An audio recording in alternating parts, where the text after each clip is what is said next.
Sit you up here.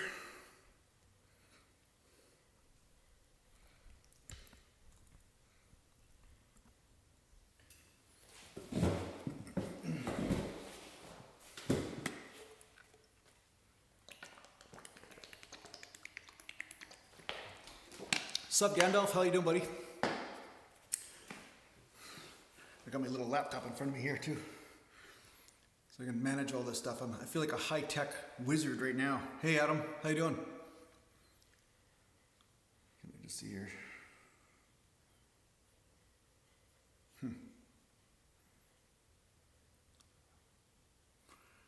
So how's it going, buddy? What's going on? What's going on, guys?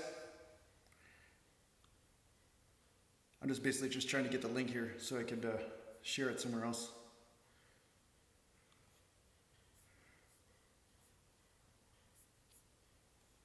I've never done this before. I went on my laptop at the same time as actually doing one of these things. So I'm going to see if I can get the link here, if the link's here. Is there a link? Is there a link? Huh? I don't think there's a link. So how you guys doing anyway? I figured I'd jump on tonight just to basically help you guys out, answer a few questions and stuff. And thanks again to the Patreon guys right now. Just don't worry, I'll be looking at the camera pretty quick here. But thanks a lot to the Patreon supporters I got. I've got a couple right now. I've got about 7 supporters altogether. And yeah, it's been a slow sort of process getting Patreon supporters. But thanks to Vincent Vincenzo, Philip Coppedge, and Derek Pizer, and Muni Oshima. So thanks to those guys for supporting the channel anyway. They're making this kind of live cast possible. So if you guys want to support this channel on Patreon, you can donate $1 a month, $5 a month, $100 a month. It's up to you, but it helps me be able to do this kind of free work for you guys. So I get flack from people once in a while. They're like, hey, you're on YouTube, who cares? You're not doing anything of value or of service to other people. But the bottom line is I used to charge $70 to $100 an hour for this sort of thing. So just so you know, you guys are getting some big value here from the information that I'm sharing. So if you do feel called to support the channel, great. If you can't, no problem either. So anyway, there's my advertisement. Thank you for listening. So how's things going anyway? You guys got some questions or what? 8 in the morning in Denmark. Nice. Hey, Klaus. Yeah, nice to see you, buddy. Nice to see you, Jim Dano. Once again, Jim Dano's always asking me questions about injuries. He's got a lot of them. Hey, Jim. And let me see here. Yeah, I got Gandalf. I got the precious Lord of the Rings guy here. I'm a big time fantasy fan. I don't know if you are there, Gandalf. Do you like fantasy books and stuff? Are you into reading and things like Terry Brooks or any of that kind of stuff? Are you into fantasy novels, or are you into Dungeons and Dragons, or is this just a name that you just picked up just for fun?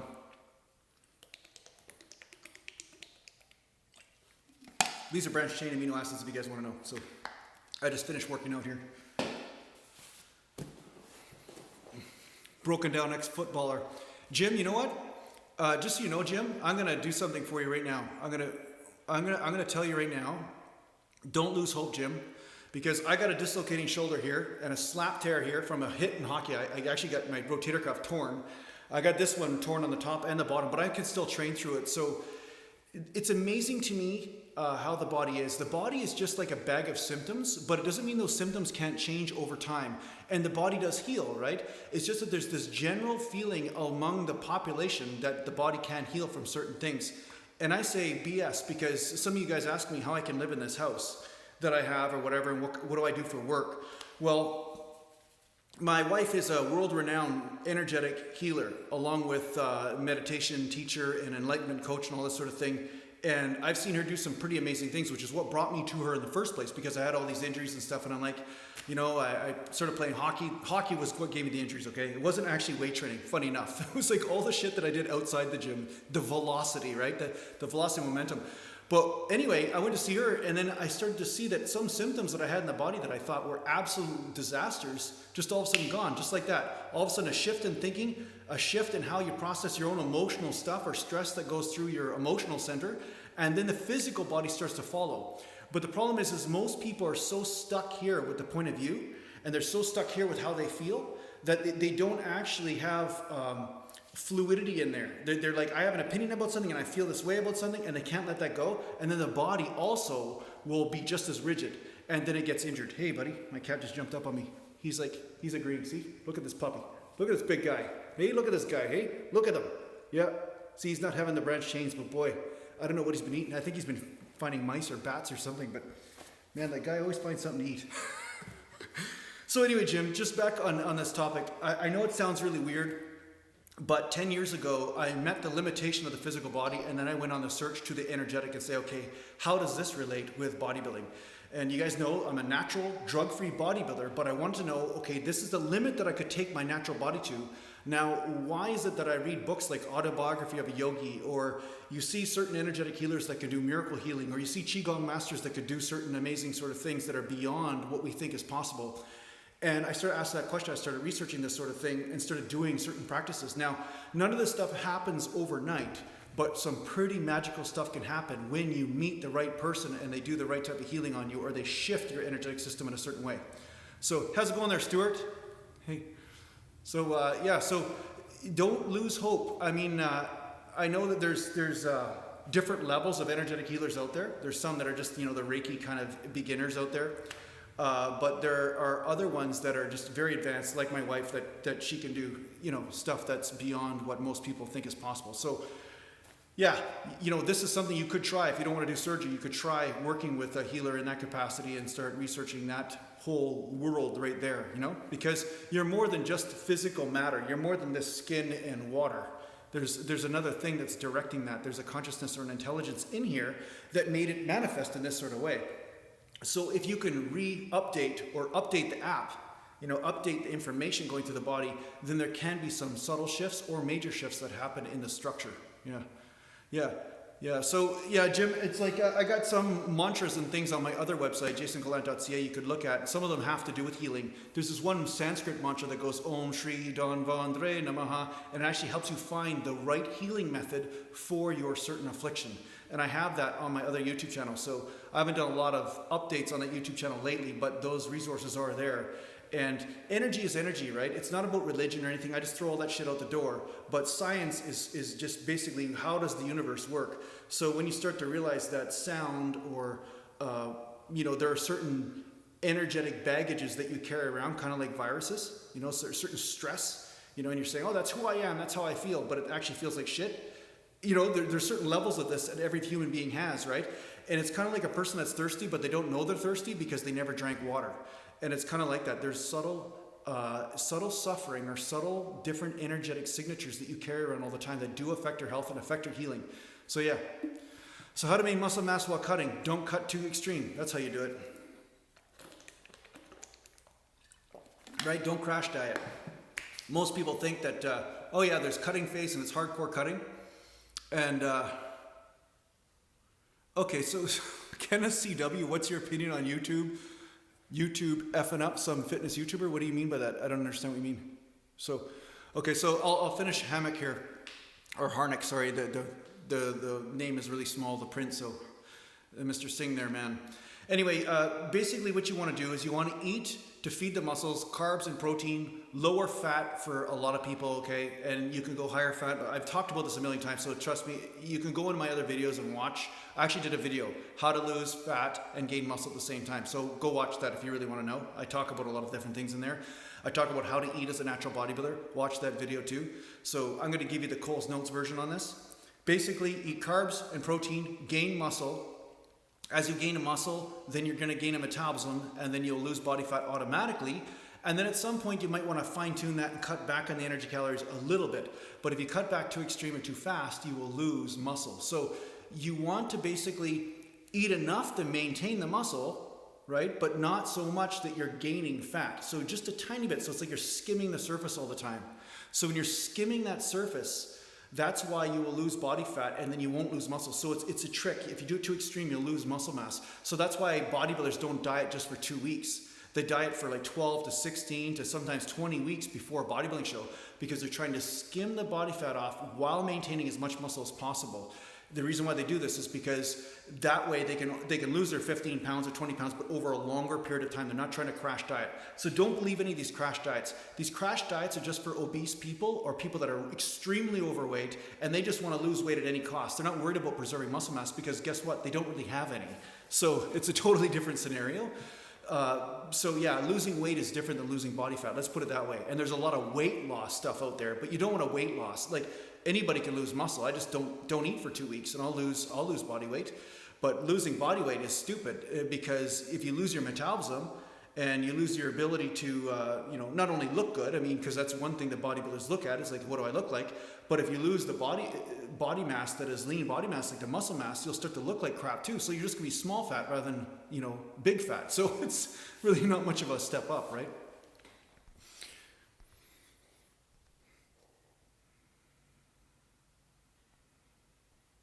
Okay, so I'm going to just back up here because there's one guy that was telling me something here. Kenneth, okay.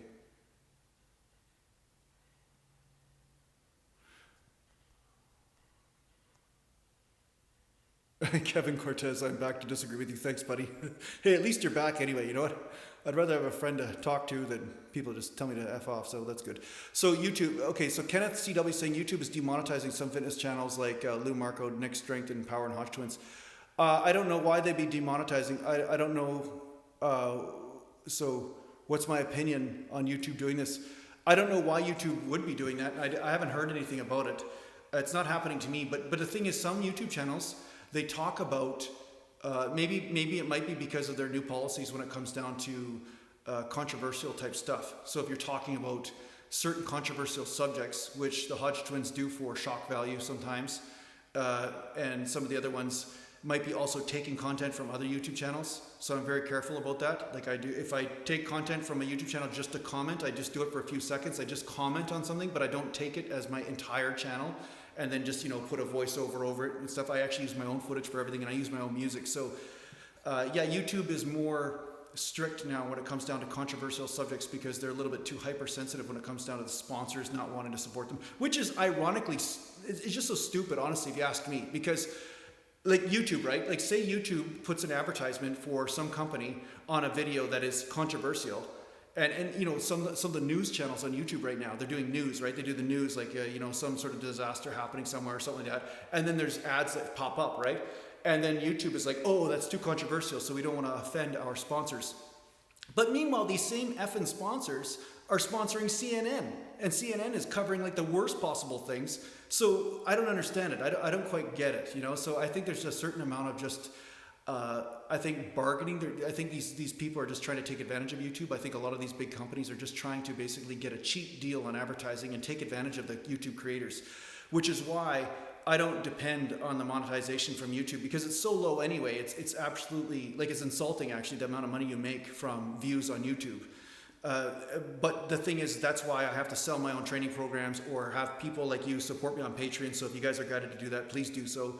That's why I make my own music. I try to make something of value for you guys that you would want to purchase. First of all, I'm not trying to just make crap so that way you buy it, but I'm hoping that I can make things that are of value in some way, whether it's my training programs or something that helps you out.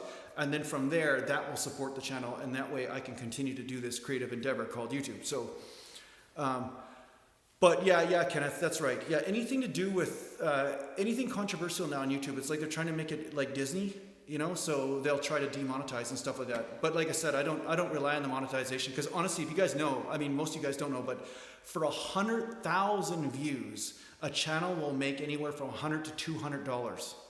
Like 100,000 views. My entire channel only gets 50,000 views a month. That's me uploading 3 times a week or 4 times a week. It's crazy, right? So you make really nothing. Like I make enough to pay my internet bill. That's it. So cameras, batteries, lenses, like just one lens is $2,000 to $3,000 for a camera, So it's absolutely it's criminal actually. So whatever. You got to adapt. You got to adapt. You got to find your own way to survive in this old social media age, right? And I firmly believe that if you're of service to people for long enough, then it all comes around anyway. So I know that most of you guys understand what I'm doing here, so that's why you keep coming back. And thanks to that. But at the same time, yeah, I still have to do my part and offer you something of value. Otherwise, you wouldn't be coming here in the first place, right? Okay, so I'll go back here.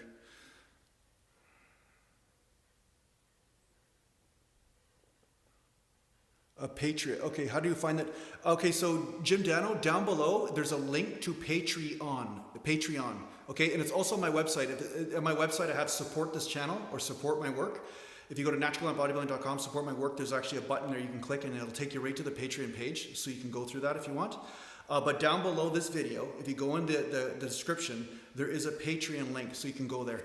Hey Champ Puss, how you doing? Hey man, you haven't paid me for a long time there, Champ Puss, so you're no longer my boss, just so you know. Champ Puss is really nice. He gave me a $20 donation about 6 months or a year ago. And yeah, he was my boss for a little while there because of it, so I had to listen to him all the time. Okay, so Jim Dano, here you go. Do I ever do Smith machine bench, and would it be better to use that rather than a standard bench for those with unstable shoulders? Yes, Jim, yes, I think so. Because here's the thing, you know, back in the day, okay, I'm just gonna pose here. I can see me posing, wow, you know, overexposed shot. It's just so great with this fluorescent light in here. That's the other thing, I gotta buy some lighting, $1,500 for that. I gotta buy some lighting. So anyway, the bottom line is with people that train, like when I first started training, my shoulders were totally stable. Everything, all the joints were stable. There was no injuries or anything. Not that these injuries hurt me when I train. I'm actually pretty good when I'm training. But you will notice that when the joint's unstable, it actually tears down the muscle more so, which is what I noticed in the gym when I was like 20 years old. I noticed these guys with these awesome delts, and then I'd talk to them and I'd say, hey, you got some pretty good shoulders. And like, yeah, I messed my shoulder up in football, or I dislocated or something. And I noticed that because their shoulder was more unstable, it had to actually get stronger to stabilize the joint.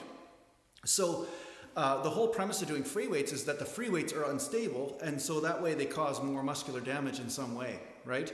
And you also activate different muscles. But for guys that already have unstable joints, machines might work extremely well because they already have that level of instability, right? Or instability, whatever the word is. And because of that, they may be already activating a lot of different muscles and stuff, and it might be the safe sort of alternative for them. So yeah, Smith machine is great. I think that using a Smith machine, there's nothing wrong with that for chest and stuff. I don't think that you could, you know, you should stay away from free weights altogether, unless of course you're experiencing pain in them. But you could do your heavier lifts on something that's more stabilized like that, and then stay with your lighter lifts in the gym with dumbbells or something like that, and you know, higher reps and stuff. So yeah, play around with that. There's nothing wrong. Like some people think that every exercise has to be the same as all the other exercises, and what I mean by that is that they think that, oh, because this exercise I do 5 reps with and I don't get pain, and 7 reps with and 10 reps, then every exercise should be like that. But if you notice some exercises, you'll notice that there's a different threshold, a different pain point. Like sissy squats, I never do them, but if you did sissy squats, you definitely don't want to be doing sissy squats for a set of 5. You definitely don't want to do that. You pop your kneecaps off, you cause all sorts of damage and everything. That's the last thing you want to do, right? But it doesn't mean sissy squat would be a horrible exercise. Like if you're doing sets of 30 or sets of 40 reps, maybe it's a good exercise for you. You know, for me it sucks, but for you it might be the right thing. So remember, different exercises will have different rules of what rep range is right for you and stuff, based on how the stresses and the forces are moving throughout the muscle and the joints and all that sort of thing, right?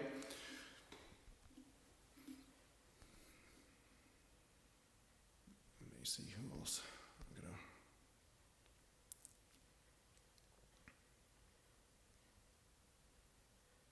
Yeah, Stuart Crook, Smith machine for close grip bench can work well for different, yeah, if you keep your elbows in and you're pushing, like, because, you know, some Smith machines are on an angle, you push that works pretty good for triceps too, right? Champus, hey Bolo, what do I think of the farmer carry? It could be good for traps and stuff for sure, and helping with the overall stability of the spine and stuff. You could actually get some sort of hip stability and everything from that, so it may help your lifts as far as making squats with heavier weight feel lighter. What foods are best to gain weight? Protein and complex carbs, I find, is the best to gain weight as far as muscle weight. You'll see guys like Dexter Jackson stuff. I know he's not a natural bodybuilder or whatever, but he will tell you, as well as most bodybuilders, even the natural or not natural, they'll say the same thing. Eating clean helps you feed the muscle. Now, the muscle needs carbohydrates, it needs energy, you know, that's what fills the balloon, and then it needs protein, that's what makes the balloon recover. Now, fat is what your hormones and stuff are made out of, but you don't need a lot of fat, honestly. I mean, you don't really need a lot of fat. You need the energy to fire the muscle and to fill it up, and then you need the protein, right? Also, the carbohydrates actually fill the muscle with water. So the water basically helps nutrients and everything, and amino acids move in and out of there. So the fact is that eating clean all the time will help you gain body weight, like lean body mass. Now, if you want to have a little bit more fat in your diet, you can do that. But for me, I found that when I had a little bit too much fat, I'll notice it in the gym. I start burping all the time. My stomach feels nauseated. Like I can't get the blood flowing anywhere. It seems like there's gravy in my veins, because oil, where does it go? It goes in your veins and stuff. It goes right into your arteries, like cholesterol and all this. So it starts to push some of the oxygen out, and I notice that I can't push myself as hard in the gym. So you'll notice that when you're eating but your eating is getting in the way of how intense you can train, you definitely know that you're eating the wrong stuff. You need to change your eating up. And that's why when I was 22 and I competed in my first show, I had this, eureka moment, right? Where I was eating clean, just, not even super clean. I was having sugar too still, but I was having carbs and protein. And it was like, I gained muscle and lost body fat for my bodybuilding show because I had never eaten that well before. So it made a big difference.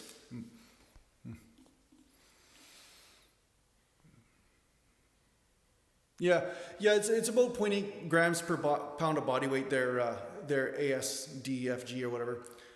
So the bottom line is I eat about a gram per pound of body weight per lean mass, so basically say I'm 165, I'm probably about 180 pounds lean mass. So that would be about 180 grams a day or 160 grams, somewhere around there. I find 150 I'm pretty good, and then I have carbs in there, and that's pretty good, yeah.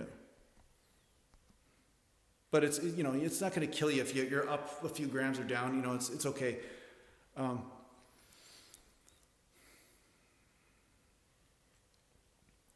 Okay, so Ken CW, I noticed when I train forearms, my strength on my big lifts goes down on my next sessions. Any opinions? Well, don't train forearms.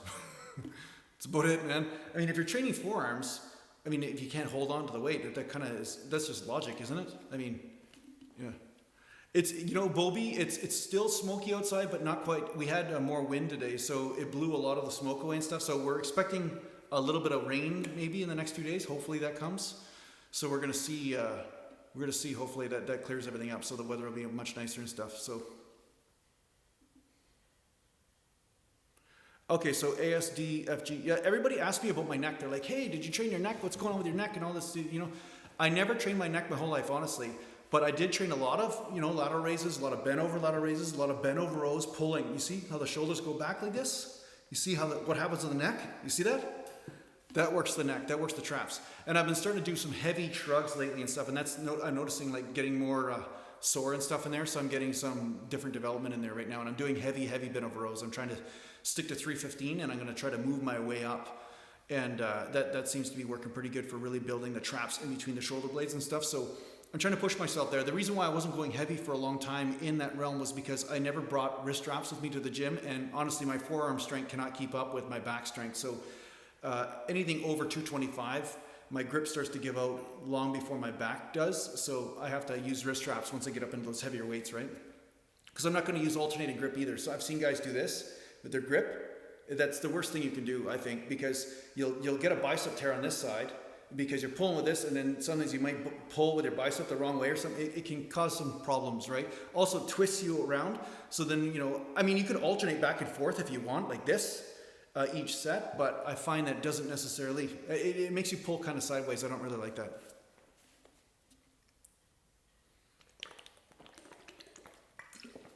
Okay. What's my opinion on Dorian Yates saying 2 grams of protein per pound of body weight if you want to get better results? He might be right. I'm more in agreement with them than disagreement, let's put it that way, because I find that I just can't eat that much unless I'm on a lower carb diet, because I just don't have the appetite to do that. But I do find that when I just concentrate on eating all the time, I get a lot better results. Hence the branch change, like the BCAAs, I notice a big difference in my results because they help top up the protein that I'm not necessarily getting in from my diet from time to time. And so, because there's some essential amino acids in there, it helps basically, me utilize probably the protein in my rice or something that can't be utilized because it's not a complete protein. So I do find the branch chains work. They do definitely help. So, morning, Jason. It's Dean from the UK. Been following your program now for over 2 months. Seen some great results. I prefer day on, day off training. Should I be training more regularly? Well, Dean, if you're getting results, there's nothing wrong with what you're doing. You have to go with balance in your life too, right? Like not everybody's living the life I am. Like I'm actually using my bodybuilding as a spiritual discipline.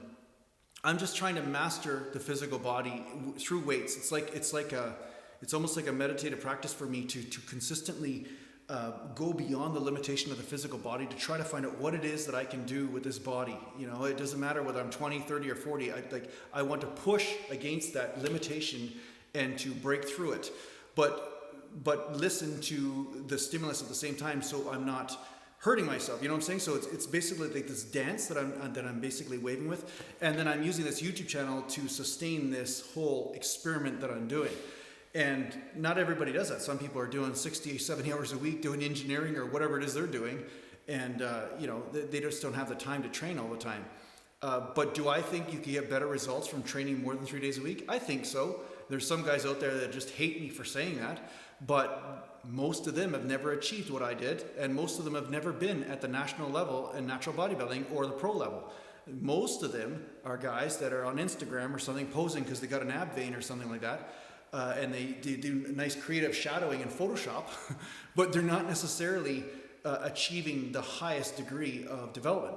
Now, that said, again, I'll put another disclaimer under there. There are guys that have achieved great development with any type of program. It's more about what is the right type of program for you. So let's go back down to that.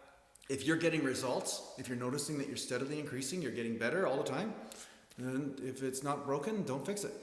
I mean, I do have the A and then I do have the B program of 3 day per week. So you might want to go to the B program if you haven't done that yet. But at the same time, there's nothing wrong with doing the 3 day a week program for a while until you feel guided to try something new. Once you stagnate, once you hit a wall with your results, then that is a good time to change something up. Once you notice that, hey, 3, 4 weeks or a month or two, it's like nothing seems to be changing, then that's really a good time to change something up, right? Champos, do I still train with my brother? No, I barely ever train with him because basically I train, I don't like training with training partners first of all, because I like to train, like for instance, tonight, right? I didn't put this one on video, but I'm basically, I was a little sore from heavy squats the other day and I did some Romanian deadlifts and I did heavy shrugs, heavy bent over rows. I did a big heavy work a couple days ago. Then I worked out yesterday. I just did some lighter stuff, but today I was sore, like my hamstrings were just killing me, right? But I wanted to do some squats and just get the blood flow in that area and just, that whole principle that I talked to you about, flowing blood in there to help recovery. So I didn't feel like going heavy tonight. I just went to 315 for squats and just was doing slow reps and just sitting at the bottom and coming up and stuff. And when I train on my own, I have more fluidity, more creativity. I can just do what I feel guided to do.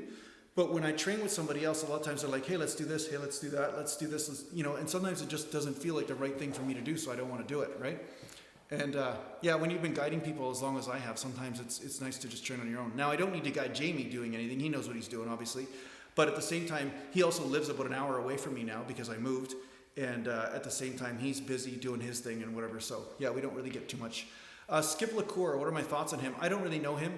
I don't know him, and I don't really like to gossip or say anything about people that I haven't met. And honestly, on YouTube, I don't really like to get into that whole thing because the minute you say something about somebody, even if it's just a suspicion, people take it the wrong way and they get all mad at you and whatever, right? So I don't want to say anything really because I don't know him. I'd have to have a conversation with him. So, okay, so let me just...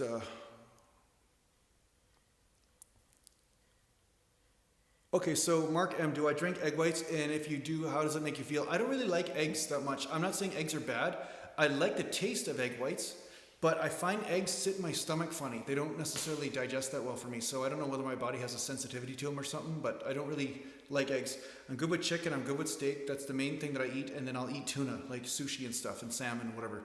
But yeah, eggs don't seem to agree with me. Actually, today, funny enough, I had an eggnog. I made my own eggnog. So I put 3 whole eggs.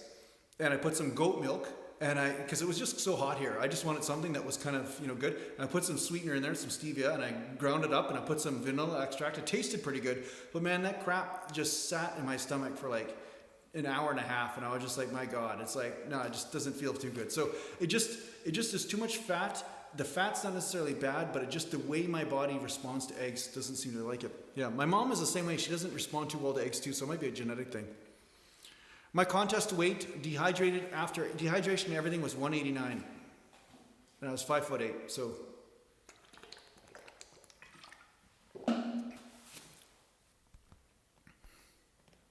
That was when I won the BCs the last time I was on stage, so. Can you have a thick upper back without getting high traps so it won't ruin your V-taper? Well, I don't think having traps will ruin your V-taper anyway, to tell you the truth. A thick midsection, that'll ruin your V-taper though.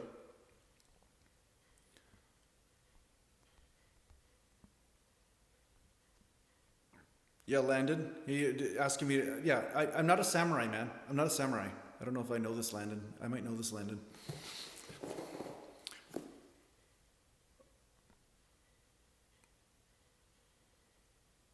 Okay, so ASDFG, whatever your name is, I don't know why you want to have a freaking name like that. It just really makes it complicated for me to interact with you on these live chats. So some old guy told him to perma-bulk because it'll help his testosterone levels and all that kind of stuff. So, well, yeah, he's right. I mean, I did a video on don't ruin your gains by doing this, you know? And the fact is that people trying to cut all the time because they have this obsession about being lean, shredded, because they, you know, they want to shadow their physique the right way, and then it gives the illusion of them being bigger than they are. But the truth is, if you're 160 pounds and you're lean and you're 6 feet tall, you're not a bodybuilder. So you have to decide what you want. But most guys want to be a Calvin Klein model. They don't necessarily want to be a bodybuilder. So they diet all their muscle off, and then they're always just chasing that ab vein. But the problem is with this is that the bigger you get, the more muscular you get, the easier it will be for you to diet down and get lean and have that lean sort of look. But if you're too busy depriving your body all the time, you'll never gain the muscle, so you'll never gain the metabolism, so it'll be harder for you to get that really lean look, right?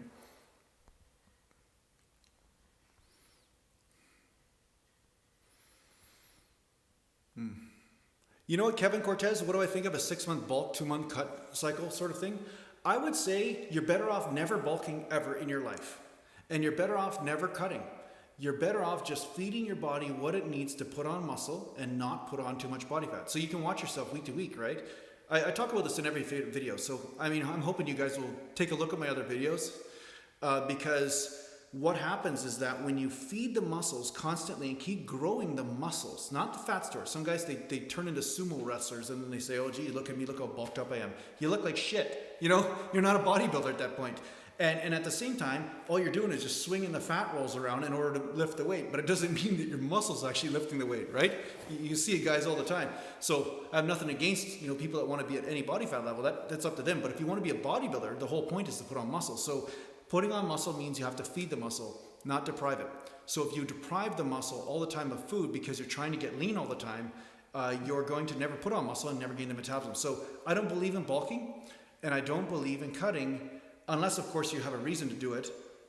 And there's nothing wrong with doing it for fun here and there. But I think the best thing is to find the perfect scenario where you're eating a lot of food that feeds the muscles and you're not eating so much of the simple sugary type foods or the saturated fats or trans fats and all that and deep fried fats, all these types of things, so that you're basically putting on so much body fat too. That's where I think people make the mistake. They bulk, but instead of bulking with food that's clean food that doesn't get turned into body fat so easily, like protein, it's a lot harder for your body to change protein into body fat than it is saturated fat, right?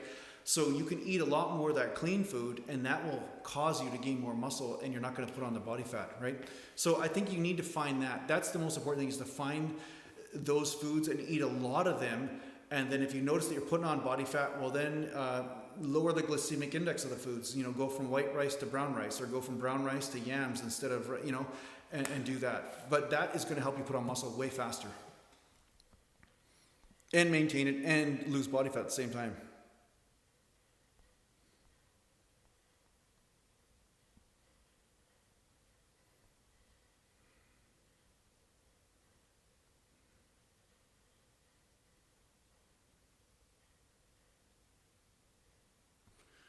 I say 19, in terms of visible gains, do you think there's a point after progress nearly stops and you need to do is maintain muscle and start focusing more on the power side? No, because if you're saying that you can't gain muscle anymore, you definitely don't want to be trying to gain power, because you're not going to gain any, because you're going to be lifting more weight, or you're going to try to lift more weight, you're just going to get injured. Because basically if you're not gaining muscle, that means your body's not able to recover. So if your body's not able to recover, the last thing you want to be doing is lifting super heavy weight and just snapping shit up because you're like, oh, I just need to put on more strength.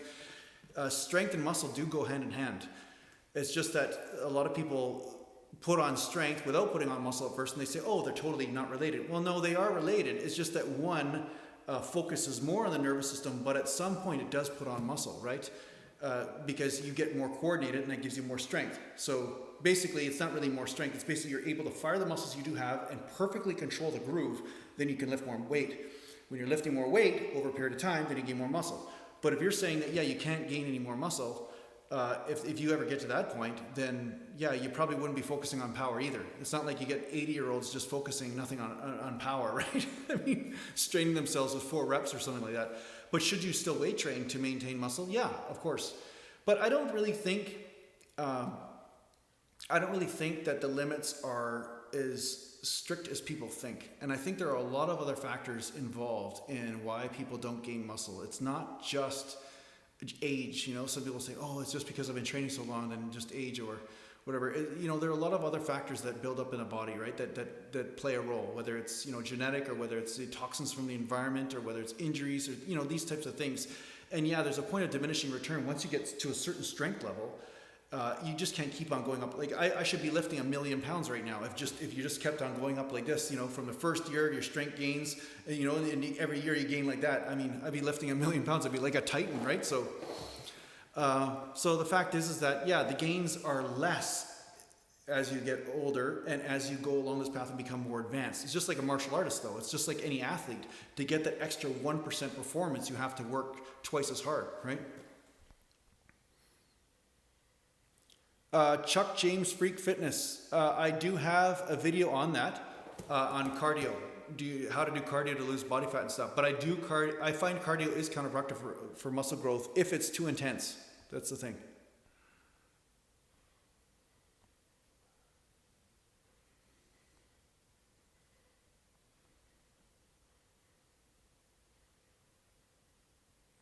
H. Laker, yeah, of course it's okay if he's asking if he eats more than the average person because he has a really fast metabolism. Yeah, you have to. If you have a faster metabolism, you do have to eat more. You have to eat more protein and carbs. You have to eat everything. Yeah.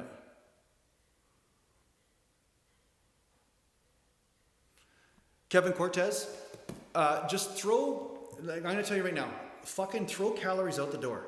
Forget you even know what a calorie is. Honestly, forget it. People are so fucking confused when it comes down to this calorie bullshit that they're ruining their entire fitness fucking programs. That's what they're doing. Like, it's just, they're so stuck up in their head at this menu and the numbers and shit, rather than actually just chicken breast, rice, eat till you're stuffed, chicken breast, rice, eat till you're stuffed, do that 5-6 times a day, and then at the end of the week, ask yourself, did I put on body fat or did I put on muscle? And, you know, maybe you can go on a month-to-month basis, right? And then if you start putting on a bit of body fat, then you're like, okay, I'll cut back on the carbs a bit and replace them with some chicken breast. That's simple. It's that freaking simple. People try to complicate the shit out of this stuff. You know why? Because it's good marketing and it makes you have to hire a dietitian or some sort of shit. It's really not that complicated. So you need to just do that. Just go back to there. I mean, if you talk to any advanced bodybuilder, that's what they did.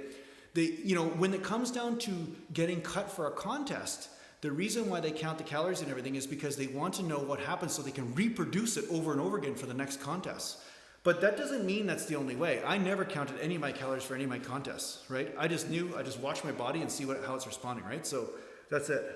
I get itchy nose, cat hair. That darn cat jumps on my lap and I got hair on my nose.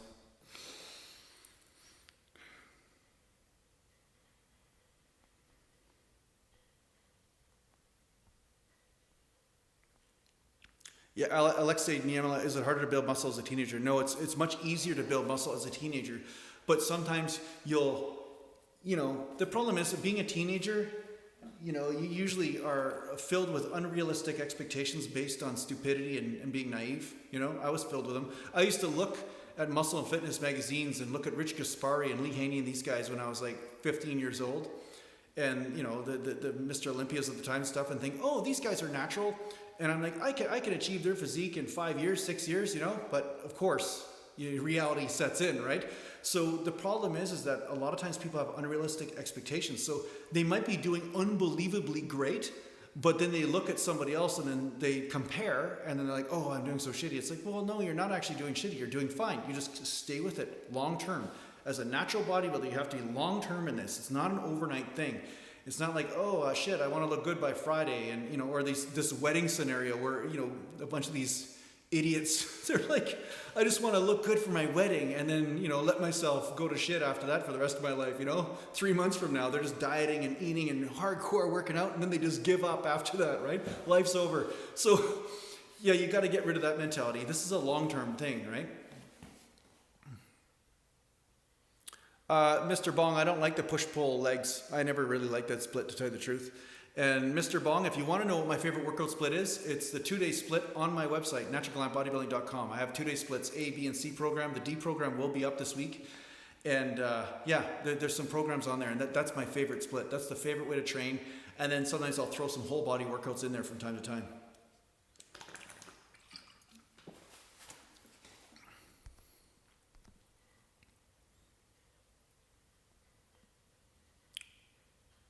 Stuart Crook, did I keep track of my growth rate? Stuart, I don't know what you mean by that, but yeah, did I measure my arms or something to see if I, bigger arms or something? Of course I did. Yeah, I did that all the time. There wasn't like an app or something where they hooked me up to a computer system like the $6 Million Man and then, figure out what's going on in my system though.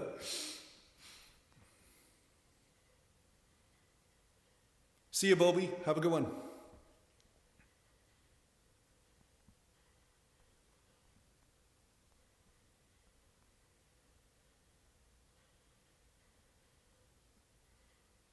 Hey, Jacob. How you doing, buddy? Good to see you. Abraham Yepremian is asking me thoughts on eating 5 eggs every morning. People tell me this is unhealthy. No, that's not unhealthy at all. Nothing wrong with eggs. There's some good fats in there too. Okay, Mark M, is it possible to gain muscle and lose fat simultaneously even when you're advanced? Depends how advanced. The thing is, it also depends on how shitty your diet was before you start dieting, right? If you had a really crappy diet, you're just living on potato chips and sugary foods and all this kind of stuff, and then you start eating healthy, sometimes you start to actually feed the muscles so much that they start to grow at the same rate as the muscle or as the body fat starts to burn off. So it just depends on where you're at. But can you maintain muscle or gain muscle slowly from constantly feeding the right type of food to the body? Yes, you can, and that can also lead to fat loss gains. That can happen.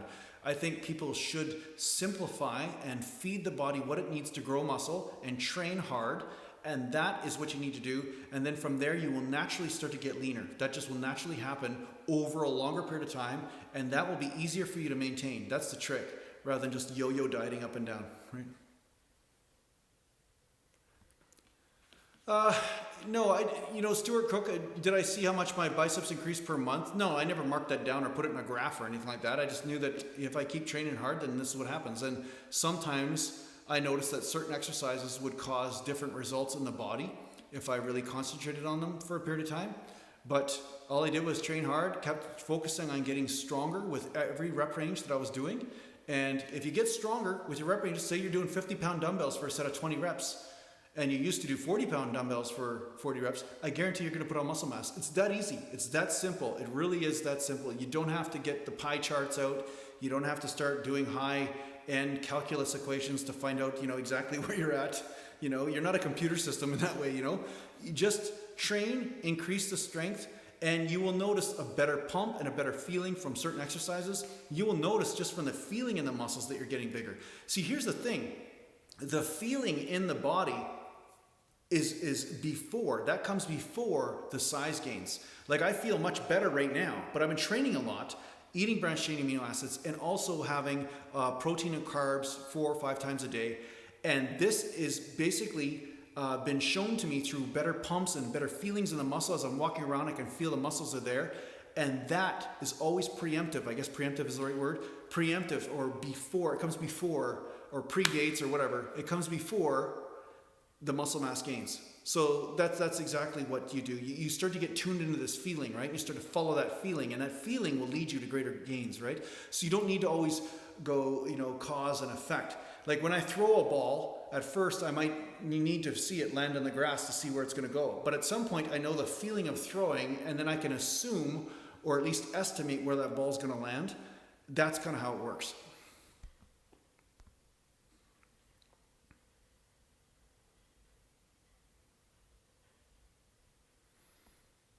Yeah, RoboWarrior, those are definitely 3 significant ways to measure, like 3 ways to measure progress: amount of reps, amount of weight lifted, or cutting rest time in between sets. And also, there's another way, how fast do you recover? Sometimes your recovery will increase with the same amount of weight, same reps, same, that kind of stuff, but you're actually recovering at a faster rate. That's one kind of secret one that it doesn't, isn't so obvious sometimes, but you'll notice you don't get sore as fast. Every beginner knows this. They go in the gym, they crucify their legs and they're sore for a week. But then the next time they go in there, they crucify their legs, they're only sore for 4 days or 3 days. It's kind of like that. But yeah, if you trust the strength endurance, that's it. It will definitely help. Yeah, if you notice strength but not size, you could not be eating enough. Well, the thing is, if you're not eating enough, you won't notice the strength either. Honestly, if you're not eating enough, your strength won't go up. Guaranteed it won't. It will not go up. I mean, it might go up short term just because you have some reserves of some calories or something, but strength, size, is really the same thing. They're both totally related. And yeah, but if your strength starts going down, that's a good sign that you might not be eating enough for sure. Yeah.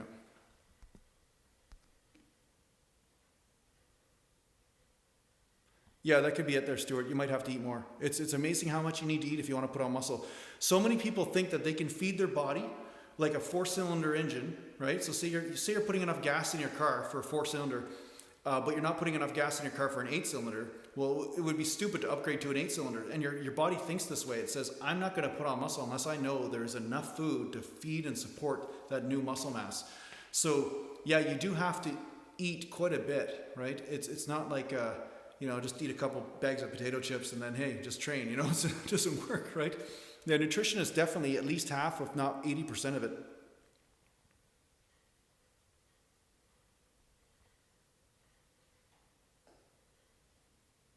Yeah.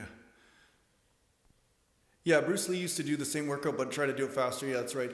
But Bruce Lee also, just so you know, Bruce Lee was pretty awesome in a lot of ways, but Bruce Lee didn't know everything because he actually messed his back up. He messed his lower back up because he didn't know how to train. And he strained too hard, and I think it was on deadlifts or something, he screwed his back up. So I actually had the same problem when I was 20 years old because I was doing karate and martial arts, and I thought, okay, I could round my back when I deadlift, and you can't. But rounding your back in martial arts and stuff, like springing forward to get that punch and stuff, that actually makes a lot of sense. So sometimes the different movements can not translate quite so well from martial arts to lifting weights.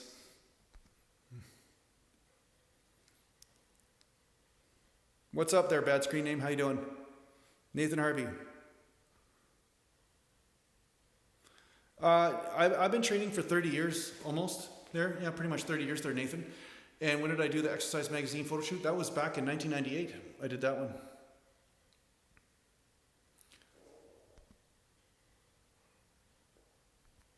Okay, so guys saying, can you please sub to my channel? I'm blocking those guys. Anybody like that jumps on here, then that's it. Goodbye. Okay, so Mark Marquez, how often, if ever, do I eat junk food?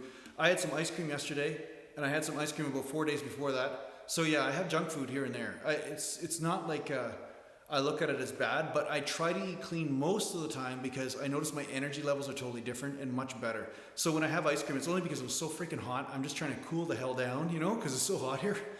But the bottom line is that when I eat clean, my workouts go 10 times better. And if I just eat more carbs and protein, I just feel much better in the gym, better pumps, everything is better. So I try not to eat too much of that. Yeah. Stuart Cook, did I eat the whole tub the other day? Yeah, I ate 2 of them actually, not just one. I had 2 of them.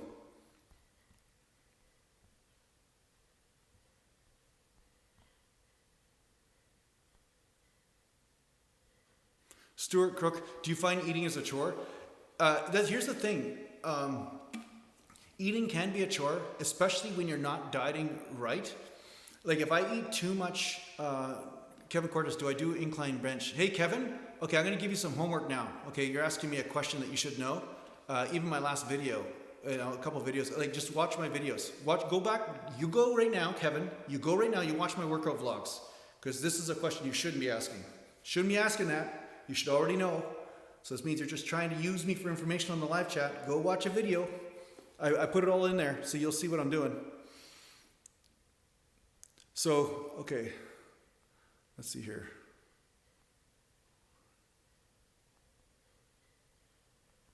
Let me go back here. So, okay, so is eating a chore? Okay, so sorry about that. I'll go back to this. Eating's not a chore. Eating actually is very pleasurable for me when it's the right type of food. When I'm eating clean, it feels like the right thing to eat. It feels like I want to get that rice and that protein in. It feels good. You have the right sauces or whatever, low-fat sauce or clean sauce that you're eating. So the thing is that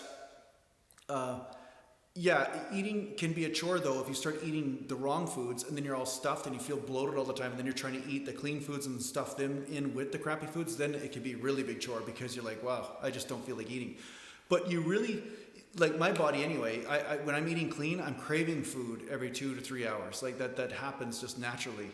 So that's how I know I'm eating clean is when I have this it's almost like my body just runs very smoothly and I actually hunger for food, I eat it, and then then a couple hours later and it actually feels like the right thing. And actually food tastes 10 times better actually when I'm eating clean. The food that I am eating tastes way better. Now when I'm on a super low carb diet and stuff, that's when stuff becomes a little bit a little bit more of a chore because everything tastes dry and crappy and it's pretty tough, right? But otherwise, eating's not a chore to me. Yeah, Mr. Bong, I do live chats once a week or so, and it's usually on the weekend, Friday, Saturday, or Sunday. I'm not really sure which.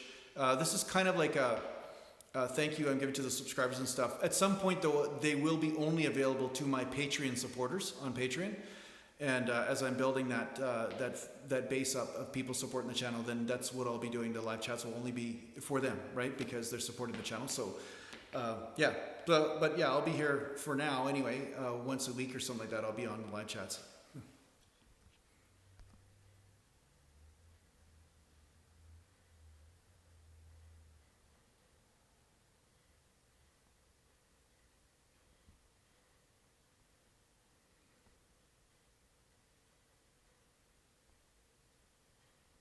Okay, let me just go up here.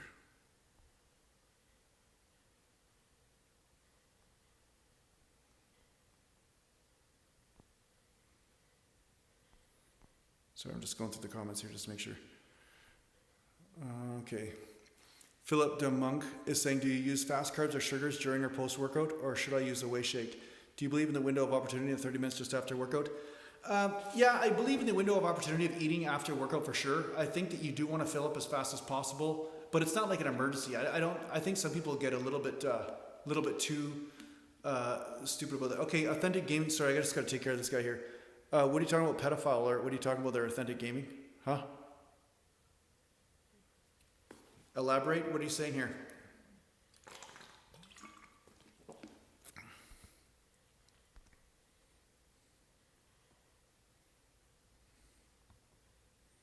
Okay, I'm just going to ban you there, pedophile.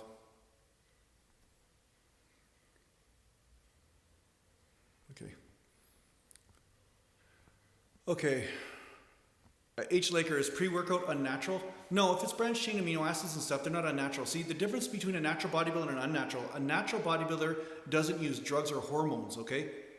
But an unnatural bodybuilder uses hormones. So that's the difference. But pre-workouts usually don't have hormones in them, at least the ones that I know anyway.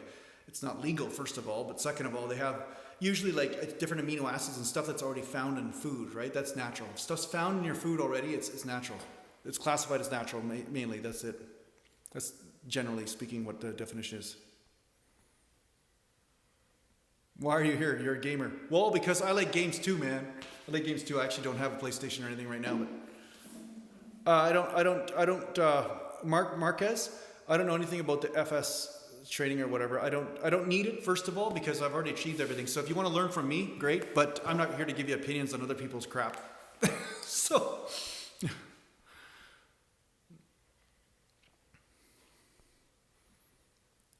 okay, so somebody asked me about what do I think about the fat acceptance movement. I don't care what anybody wants to do with their life. Like if they want to be grossly overweight, like gross meaning big overweight, not gross as far as disgusting, but gross as far as big.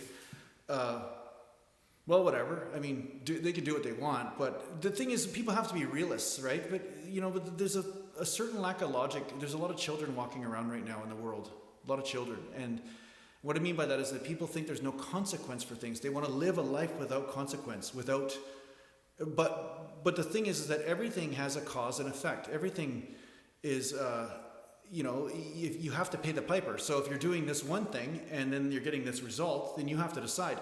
So if you're happy getting diabetes, if you're happy having a heart attack, if you're happy being so big that you can't even move out of your house, Well, that's your life. It's not for me to tell you what's right or wrong. I don't care. You know, you can still be a beautiful soul in the whole process, but there are a lot of beautiful people in the world that own cars, but not everybody knows how to drive them properly. So I look at the body as just a vehicle. It's not about your value as a human being.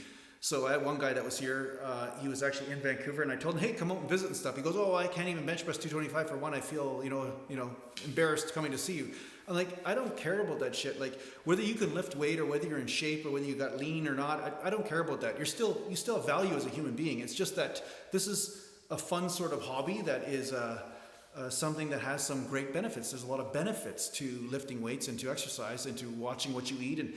And it's kind of like racing a car. If you take a car on a racetrack and you race it around there, you really know what type of fuel it should have. You really are aware of how the tires are running and the alignment and everything. And that's the beauty of bodybuilding. When you're lifting weights, you're very aware. You're very aware of how your lifestyle choices are affecting your life.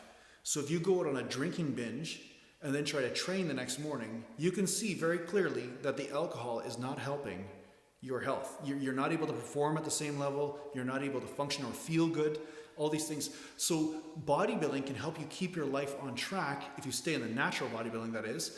And this can be a really good biofeedback system for you to understand how to run your life so that it's more on track, more in alignment, right?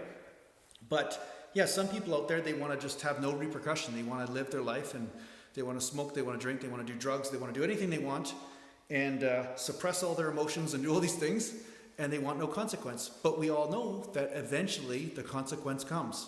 And then at that point, it's too late to help them, right? So, but yeah, everybody learns in different ways, and some people want to learn a different way, right? So I'm not here to judge that's for sure. Mike Martinez, I don't do vacuums. I never have, so yeah, that's my advice on them. Bane, cigarettes will kill your gains, 100%. There are guys that smoke. I think, actually, there's a big YouTuber, I think he actually smokes, but I think he might be compensating with other types of substances as well. So, smoking kills blood flow. If you talk to a surgeon that does surgery on ligaments or tendons and stuff like that, they would actually ask the client or the patient to not smoke for several days after to help with the blood flow to the area. Cigarettes, smoke is a toxin, and if you can't breathe, how well can you train? Like my grandpa had emphysema and asthma and all this, and he could barely walk up the driveway, and he smoked most of his life. So what happened was he couldn't even walk up the driveway, but he was the toughest dude around before that. So you just have to ask yourself, how long do you want to be able to train? Do you want to be able to train just for 5 or 10 years? And then at that point you get lung cancer or cancer that moves to your pancreas or somewhere else, and then you might, or maybe you have to shit in a bag because maybe you lose part of your colon or something. Like, is this going to help your training career long term? And if that's what you think that that's the way you want to live your life, then go ahead. But there is a certain risk. So if you think that not being able to walk is going to help your training, you might be a little bit delusional. And there are people that smoke for 20, 30 years and they don't get side effects, but they don't get side effects from anything you do to them. They have like some sort of Hulk genetics. But that doesn't mean everybody's like that. And I could say, like I said, it's just a matter of how long do you want to live. And a lot of people live their life because they think they are always going to be 20, 30, or 40 years old. And this is the tragedy.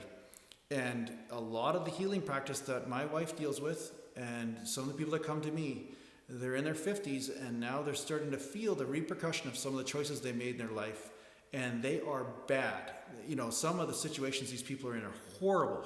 So you really have to think long term. Don't think so short term. Don't think that, okay, I can just get away with something, because you're not going to get away with it. At some point, the repercussion comes.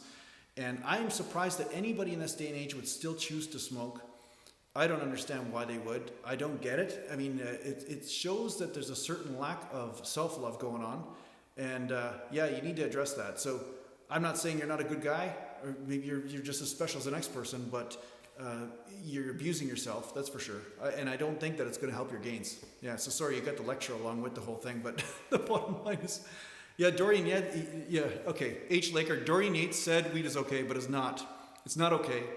And anybody that says it's okay has used other substances, and the bottom line is it's not okay for muscle gains. So You can get away with shit for periods of time, but I guarantee you, if you use something that is a painkiller, okay, let's just take this. Why don't I put you on Percocet or put you on Oxycontin or one of these really hardcore painkillers, then put you in the gym and then see if you become more aware of when the dumbbell is pulling on your shoulder the wrong way, right? So you won't be aware, right? Because it's a painkiller. So you'll be tearing shit to pieces and stuff. You won't even know, right? So I know guys that were smoking weed and going to the gym because, hey, guess what? I feel better stone training. I'm totally tuned in, man. Well, you know what? They can have a good workout. You can have a good workout there, Hawks. You can have a good workout, but I know guys that tore muscles like crazy. It's just only a matter of time. And in Chinese medicine, it actually overexcites the spleen channel, which in time will prevent recovery of the ligaments and tendons. So it's up to you. You can do your own experiment. Do whatever you want. But if you want my advice, I'd say no. It's stupid, I think, to numb yourself and at the same time do something where you want to hone in and grow your awareness. It's just dumb. And yes, it does increase estrogen over time there, RoboWarrior. Yeah.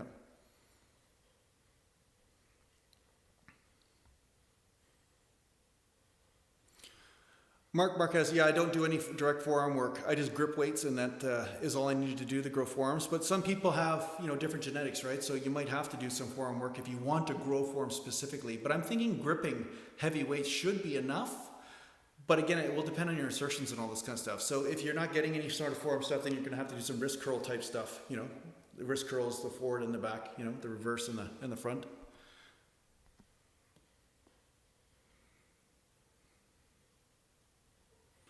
Yeah, Hawks, groovy. Like the thing is, if you work out drunk, I used to know this guy. Okay, Hawks, just because I'm not here pissing on you or anything. So sorry if it sounds like this, but I'm just pretty passionate about some of the things that I've seen and some of the things I've seen people do to themselves. That's what I'm trying to share with you guys. But I knew a guy that used to come to the gym and drink rum and coke because he just loved it, man. He was drunk and stuff. But man, if you looked at this guy, he did not look healthy. So he was using rum, and then he was using cocaine, and then he was using, other types of drugs and stuff in order to actually get through his workouts because he was trying to treat it like a party. And I mean, he always had shoulder issues and all these different types of stuff. And he looked like he was going to have a heart attack every single day. So what I'm saying is, it's not like that's the same scenario as yours or what you're saying. But what I'm saying is, being numb can give you a euphoric feeling, but that doesn't mean it's the feeling of what's happening in front of you. I mean, you see all these people that are stoned, they're not necessarily race car drivers at that point. You wouldn't want to put them in a Formula One car and say, okay, now drive the track and then perform at the highest level here, right? So,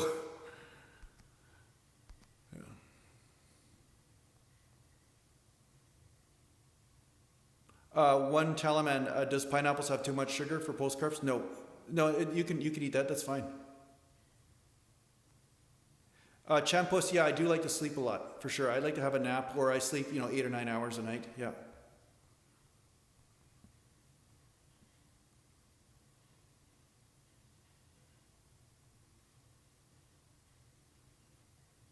Yeah, happy pants. Julian from Trailer Park is big, but he's also a little bit overweight, if you can see that too.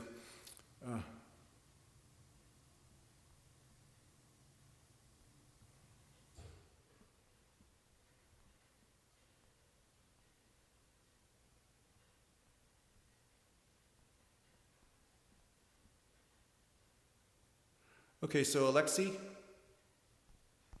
are you still here?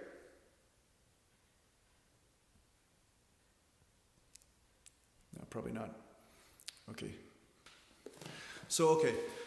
Barry74, I did a video on being a natural bodybuilder, why I decided to be a natural bodybuilder, so make sure you watch that. I talk about it at length of why I decided and made the decision to stay a natural bodybuilder my whole life. And yeah, when I was a kid, when I was 20 years old, I started to see that there were people around me that were passing me with only 3 or 4 months of training, and I had put in 6 years.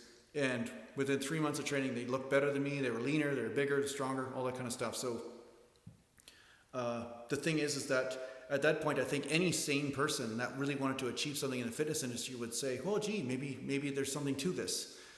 But I was lucky to have a pretty good dad, and he was a policeman and a competitive powerlifter at a very high level. And he told me some of the horror stories of people and what happened to them, tearing muscles off the bone, breaking limbs and stuff during bench presses and all this. And then, of course, there were some public sort of things that happened to some of the pro bodybuilders. And like one guy he had chronic colitis, or a couple of them actually, and they had to poop in a bag for the rest of their life, that kind of thing.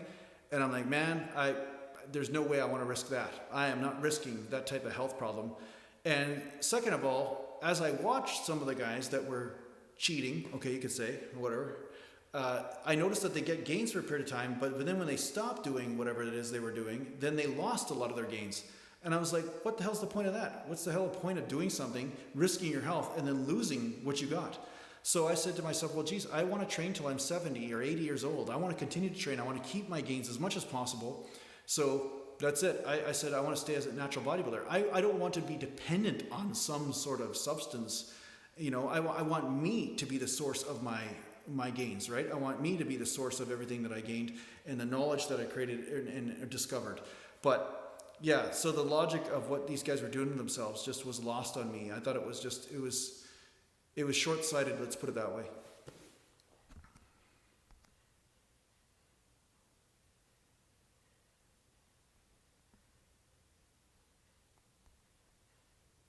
So, Alexei, can you give me your question again there, Alexei? H. Laker, I play a lot of basketball and cardio, killing my gains or no? It could be. I mean, if it's really intense cardio and you're doing it all the time, yeah, your body will always adapt to what you do most of the time, just so you know. So whatever it is that you're doing most of the time, that's what your body's adapting to. So just ask yourself, what are you doing? When I was doing karate 3 or 4 days a week, and I was weight training 3 or 4 days a week, or 5 days a week really, 5 or 6 actually at the time, I noticed that my gains were like going down like quite a bit. I looked lean, I looked good, but I was losing a lot of strength actually, so.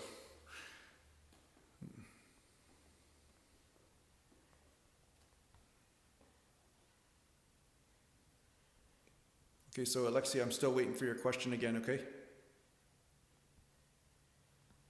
Yeah, H. Laker, that's the thing. You can look really toned and still can be good. So you're still getting benefits from the weight training, you're getting benefits from the cardio. But if you want to put on muscle mass for the sake of muscle mass, you have to give it a stimulus that says it's okay to put that on.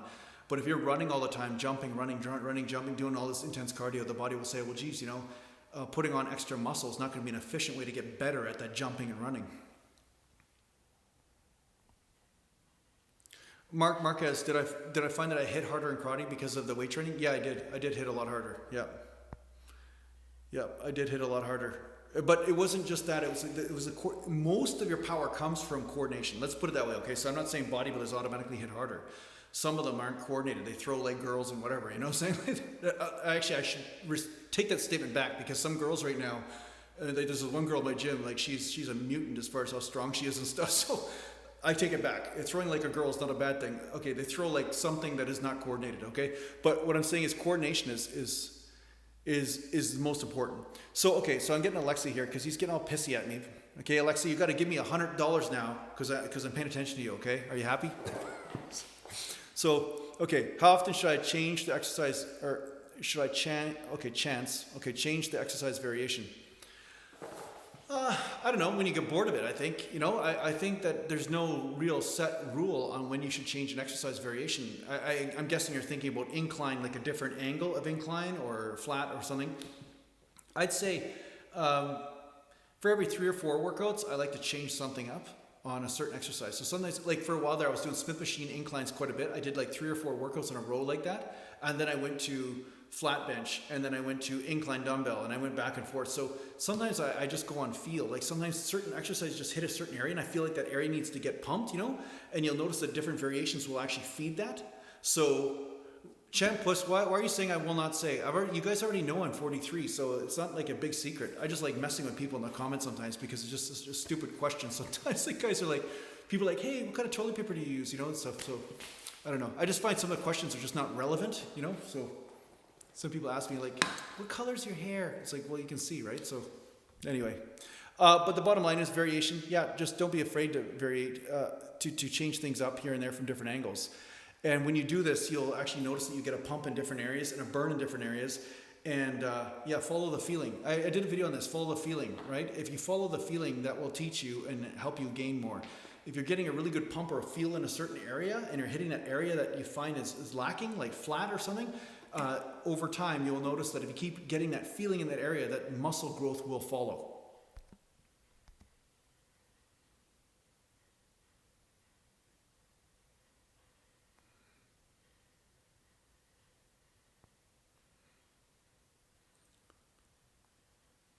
Okay, so Philip DeMonk. Okay, the natural bodybuilding competitions that I competed in had a lie detector test and the urine test, okay? So you're right about the urine test. But the other thing is that random urine tests, when people get randomly urine tested, they can't prepare for that, okay? So throughout the whole year, so say you're a part of a federation and then they do random urine testing, you can't prepare for that. That's different. So anyway, that's why natural bodybuilding shows did the lie detector test as well as the urine test. That's how they found out. And people used to get caught all the time. So people say, oh, this shit doesn't work. I'm like, well, then why did 3 people get caught the last contest I was in? And another person got caught. Every time there was 1 or 2 people for sure that got caught. So that's the natural bodybuilding isn't bullshit like they like to say on YouTube. Like people are like, oh yeah, everybody's like not natural.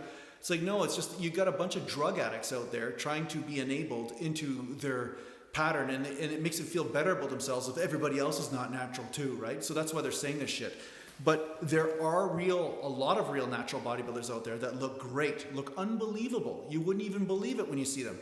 And then there are guys out there that are not natural, that look like crap, and they're pissed off about it, and then they try to basically, put down some of the real natural guys out there. So yeah, I don't have much patience for that.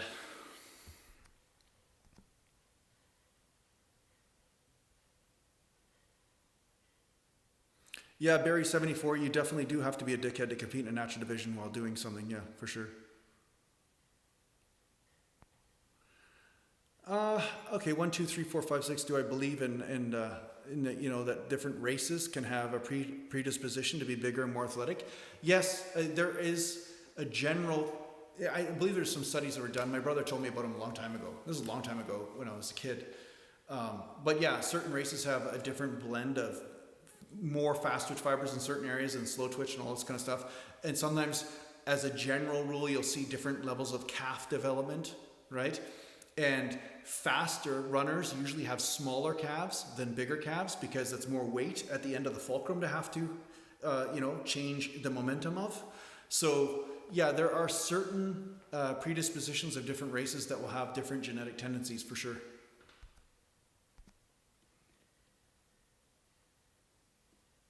Alexi, no, you don't need to pay me there, Alexi, but don't get mad at me if I don't answer your question right away, man. Come on, you know that I try to do my best here. It's just that sometimes I can't see your damn comments, so.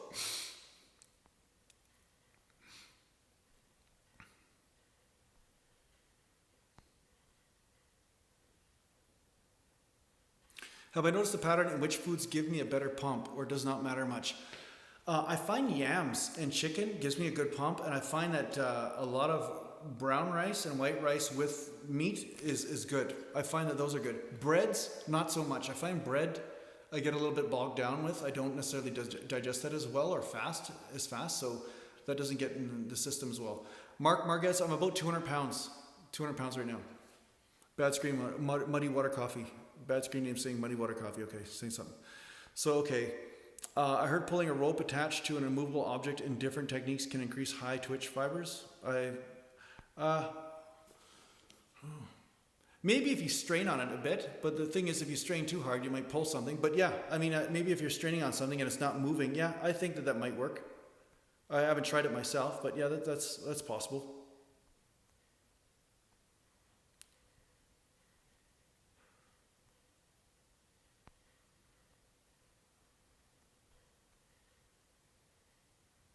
Okay, so David Ellis is saying, hello Jason, how often do you change from the 15 to 20 rep range and go down to the lower rep ranges for strength? Thanks for the great information.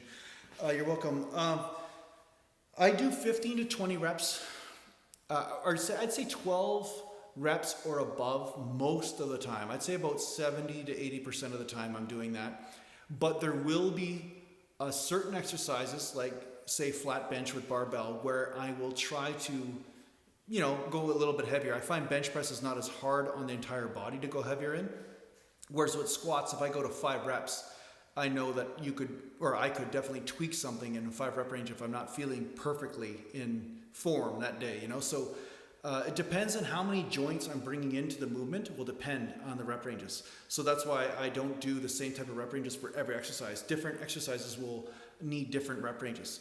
So that said, how often do I stay in the 15 and above is basically most of the time, 70 to 80% of the time. And then what I'll do is maybe once a week or something like that. For a certain body part, I'll go heavier and do like 10 reps or 12 reps or 8 reps or something like that. It just depends on feel though. I don't have a certain template, I go on feel. If everything feels good and I feel like, you know, that all the pumping of reps and stuff, it's like I'm not getting a burn or a good feel. It feels like I'm almost flat somehow. Then sometimes I'll do a heavier day because that's kind of the signal that my body's telling me to say, you need a heavier day today. You need to hit those different muscle fibers and go heavier.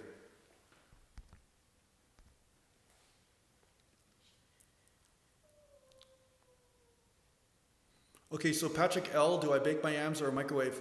I bake yams or I will steam them, but I never use the microwave. Microwaves are supposed to be horrible for the stomach and stuff like that, so I never use a microwave.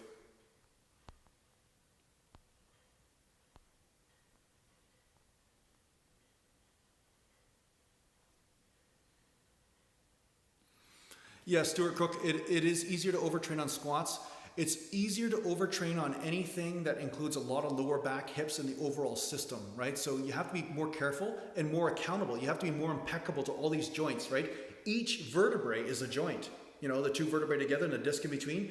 And there's a lot of those joints and everything has to be firing in the right way. Then the hips and the knees. And because there's so much coordination and so much muscles that are firing all at the same time, it's a lot harder on your overall system. So I have pushed myself to the limits there lots of times. I spent lots of time on the gym floor from tweaking something, you know, just, you know, snapping something up when I was young and stuff.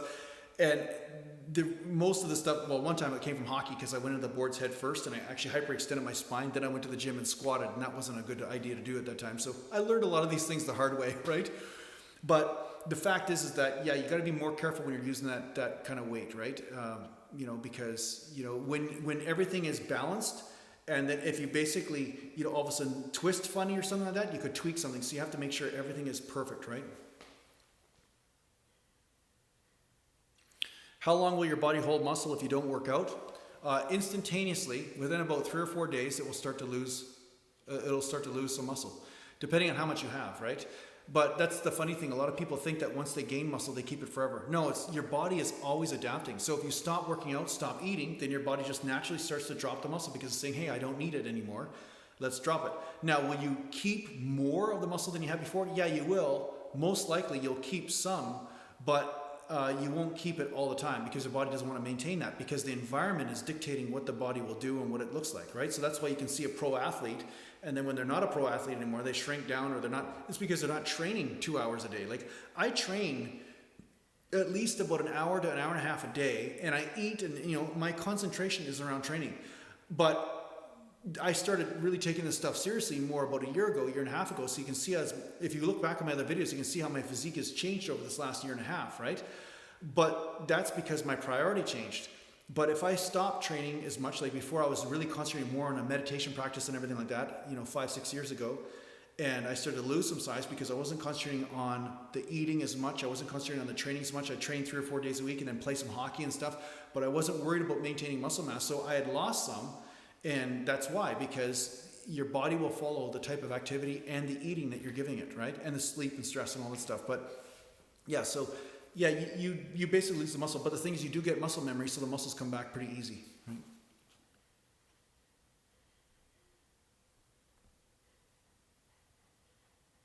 right? Mike Martinez, are bicep peaks obtainable for those who have longer bicep muscles? I think some peak is possible as your bicep grows. But will it have the same shape? Like, will it, as somebody else? Like, no, it won't. It won't have the same shape. You're going to have your own individual shape for sure. But that doesn't mean you can't look great, right? It's just going to be a different type of great.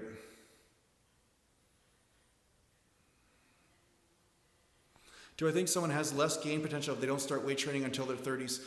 I think, yes, they don't have as much gain potential if they didn't do sports or they didn't do construction or be active in some way. But if they were an athlete in any sport or did any type of activity, I think they could still be fine. But yeah, if you did nothing but sit on your butt till your 30s, then I think it will be a little bit more challenging, but it doesn't mean it's impossible. Because, genetics are a big part of it, right? What age do I consider peak age? Honestly, for a natural bodybuilder, I think you could be at your peak in your 50s. I think so, because I don't feel less than I was before. I feel pretty good. It's just that, like I said, I went through a window of time for 5 or 6 years where my priority was not gaining muscle, and I didn't care about maintaining it. I was more interested in playing hockey and doing all these other things, which basically helped dislocate my shoulder and screw me up in other ways. But the thing is that, if you're a natural bodybuilder, you have a long time to gain muscle and to really look good. So I wouldn't worry too much about, I only have a year or so, otherwise it's all going to disappear on me, right? So.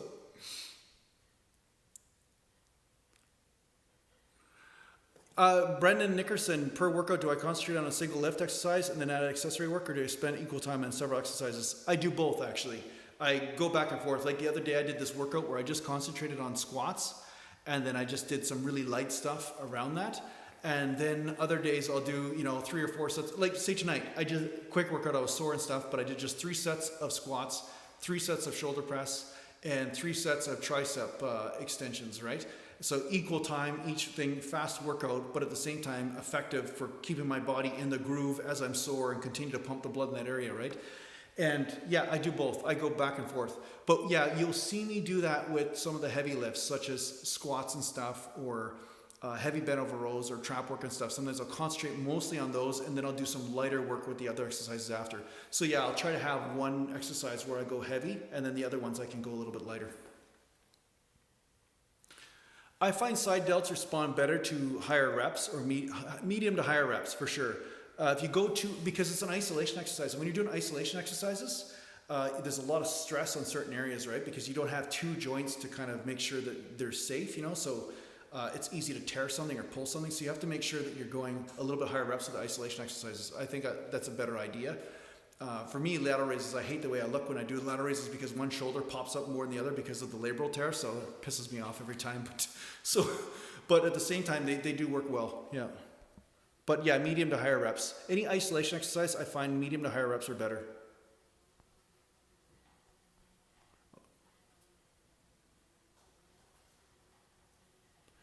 Okay, so Alexi apologized for his behavior, just having a bad day. His girlfriend just left him today. Hopefully you understand. Hey, Alexi, I do understand. Sorry to hear that, buddy. How long were you with your girlfriend? And just so you know, by the time I was 20, I had lots of girls leaving. And PR, what are you saying there, buddy? What are you saying?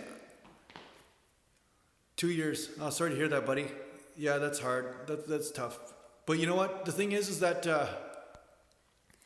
girls leave, but you definitely don't want somebody hanging around if they don't recognize your value. That's for sure. I'll tell you that. There's a lot of guys probably right here, right now, that'll tell you the same thing. They were with the wrong girl at the wrong time that just kept them around just to beat on them for a while. That's never a good thing either. So if she doesn't value you, then yeah, it's good that she left.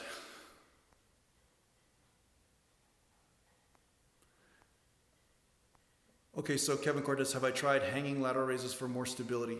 What do you mean by hanging?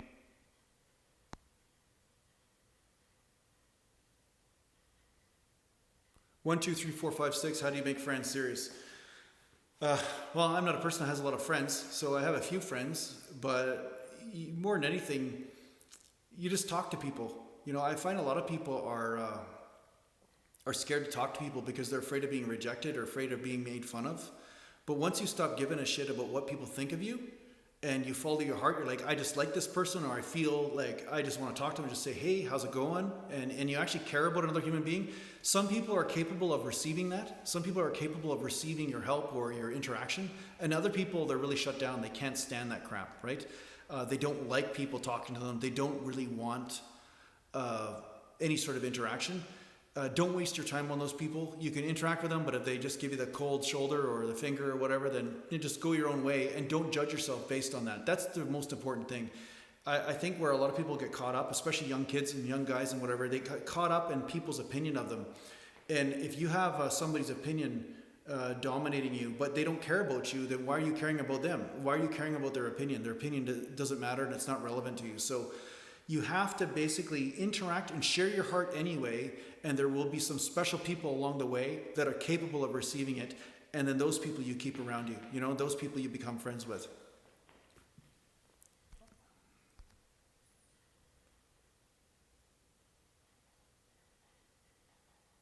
Jim Dana, would you be able to put on size just doing the big 3 lifts, bench and squat and deadlifts? I think so. Yeah, you would be able to. There would be some areas where you wouldn't put on size, like your arms. You probably would have some trouble putting on, bicep and tricep size. Although bench, depending on how you bench, will depend on where you put the size on. But yeah, definitely you could put on some size in the major areas. Yeah. Chop Z Masta, do you recommend doing heavy training cycle 90% of 1 rep max or more for longer than 4 weeks? Depending on the lifts, but no, I usually don't recommend that. I think doing that steadily over a longer period of time is a little bit too tough on the body. Kevin Cortez, hanging from one arm on the squat rack or leaning. You know what the thing is, Kevin? That can change the angle quite a bit because you're leaning over and then you're doing something. So you're basically starting from this angle, right? And then you're lifting up here. So yeah, that can be a way of just putting less stress on the supraspinatus, rotator cuff muscle, and hitting just a different part. Changing the torque curve, I always say. You're basically hitting a certain range the most. So yeah, I think hanging ones can actually work pretty good.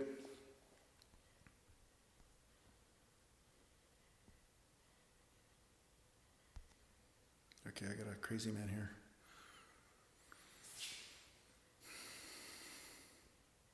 H. Laker, yes, I've tried glutamine. It's good. Glutamine is good for recovery for sure.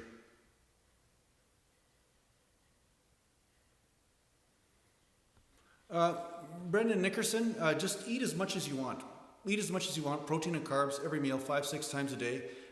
Eat more than you want even, and see what happens. See how you feel, see what's going on with your body, judge in the mirror, am I putting on body fat or am I putting on some muscle? And after about a month, you'll notice if you're putting on body fat. If you're putting on body fat, then you change the carbs from higher glycemic to lower glycemic, or you cut them back a little bit, or what you do is you replace them with protein or green vegetables instead of starchy carbs. And you do that with one meal or half a meal or whatever, and then see what happens. You know what I'm saying? That this is kind of how it goes. That's what I do.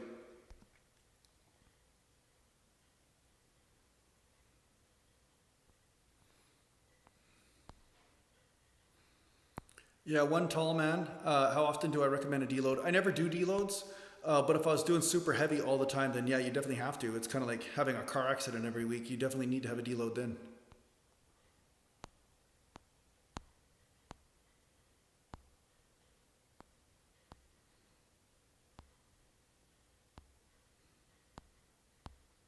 I'm just looking up here in the comments, guys. Sorry, just seeing if.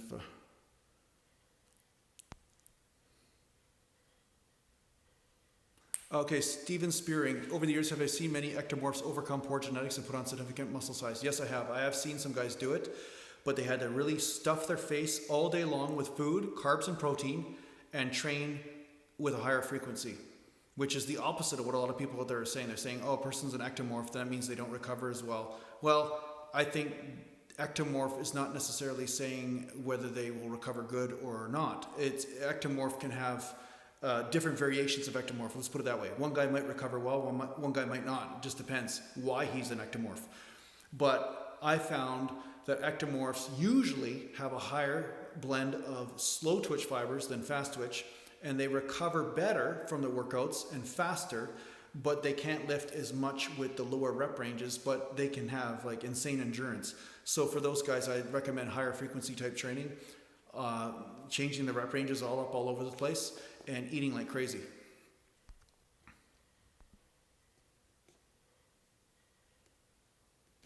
Jay Moline, I'm using some BCAAs right now. It has stevia and just BCAAs. That's it. That's what I like to use for pre-workout.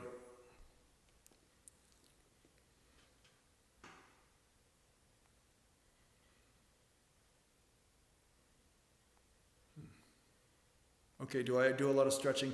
I do some stretching. I stretch my quads out and stuff, and I do stretch my back, and I do stretch, but I don't do tons and tons and tons of stretching. Stuart Cook, how many warm-up sets would you do prior to some heavy squats? Stuart, have you watched any of my squat videos lately? Watch my last squat video. I'm going to find out the name of it. I'm going to pull my laptop out right now.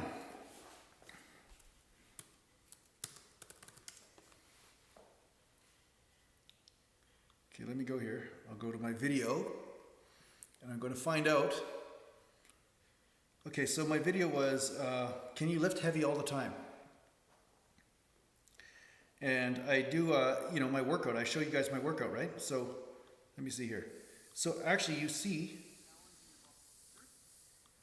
right here, you can actually see that I'm doing like some heavy squats and stuff. And this is probably not the best video. Let me just see the other one. Overloading the system for new muscle growth.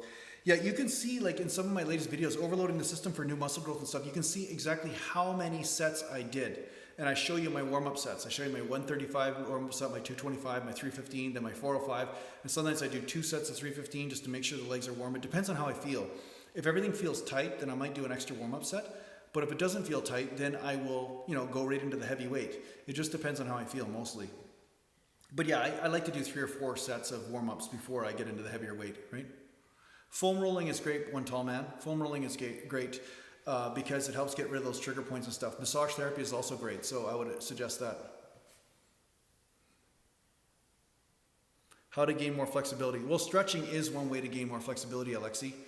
It's not about just, you know, but you don't want to reef on the joints. That's the only thing. You want to feel more of the stretch in the muscle belly itself. If you start feeling it close to the insertion point, or like say your hamstring, you're feeling behind the knee instead of in the belly, then you might be stretching a little bit too aggressively. So the best way to stretch to gain flexibility is to hold a stretch for long periods of time. And then you might want to even flex the antagonistic muscle, right? So say I'm trying to stretch my triceps, I might flex my bicep at the same time, right? As I'm stretching, and then I flex my bicep, you know, just for periods of time, right? And then sometimes I can push also, like push back or extend. You know, basically PNF stretching it's called, where you flex the hamstring when you're actually stretching it too. So stretch the antagonist and the protagonist, you know, anyway, you know what I'm saying. You can fire both sides, the protagonist and the antagonist, and go back and forth with that. But you want to be not too aggressive, just subtle, very subtle for longer periods of time, and then you'll notice that you'll slowly increase flexibility.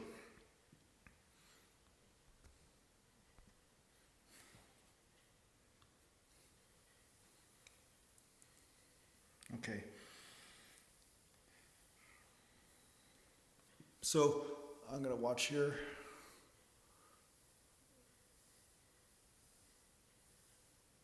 Hey, Christopher Lenz, how you doing, buddy? Yeah. Okay, so Patrick, lower back that's been tweaked for a week or two. I guess you're asking me what you can do for that. I showed one time I'm actually laying on a Swiss ball and I'm just lifting one leg at a time. And it's a very easy movement to do. And I find that helps with pumping blood in that area. So that's something I would suggest if your back is sore, as long as it's not too sore, right? You're not feeling like grinding and stuff in there. But if it's just a little bit inflamed up, that might be something you might want to do.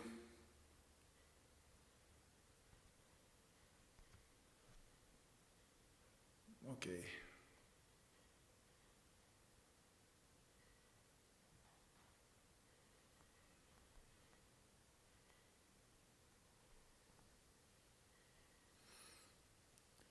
Yeah, so Stuart Cook, you have to do heaps of warm-ups for knees.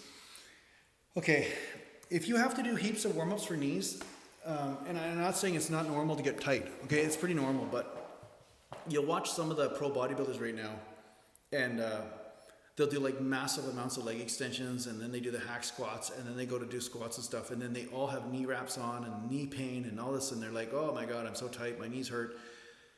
Sometimes, not always, but sometimes this is a reflection of you doing something that's not necessarily good for you. Like I don't do leg extensions. There's a reason, right? I don't do them because they are hard on the knees, and I find they do not really give me the stress on the muscle enough stress on the muscle in the ratio of stress on the joint to muscle is not good. Okay, so all the stress seems to be on the knee, like 80% of the stress is there, and then 20% is on the muscle. So I find I don't really get sore from it. I get my medialis worked a bit, but then I get my knees grinded to death. And then when I go to squat or do something, then my knees actually hurt. So there are certain exercises you might be doing that are antagonizing your area. And by doing that, then when you go somewhere, then you're getting knee pain. So don't be afraid to just throw away certain exercises if they're not working for you. And I think that leg extension machine is overrated, and a lot of people do it when they shouldn't be doing it. It's just not right for their genetics. So don't be afraid to discard that exercise if that's one of the reasons why you're getting knee pain.